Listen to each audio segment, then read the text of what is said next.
আমার প্রিয় বন্ধুগণ, হুজুরে পাক সাল্লাল্লাহু আলাইহি ওয়াসাল্লাম ও সাহাবী হযরত আবু হুরায়রা রাদিয়াল্লাহু তাআলা আনহু হতে হাদিস বর্ণিত হয়েছে। আল্লাহর নবী বলেন, মাহে রমজান মাসের শেষ রজনীর রাত, যেই রাতটি ঈদের রাত, এই রাতে আল্লাহ পাক রব্বুল আলামিন তার বান্দাকে ক্ষমা এবং দানের ফয়সালা করেন। বলেন সুবহানাল্লাহ।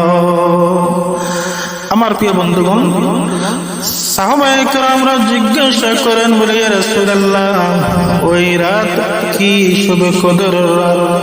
হুজুরে পাক সাল্লাল্লাহু আলাইহি ওয়াসাল্লাম বলেন, না রে সাহাবীরা, এই রাত কদরের রাত নয়, তবে এই রাত বিশেষ রাত।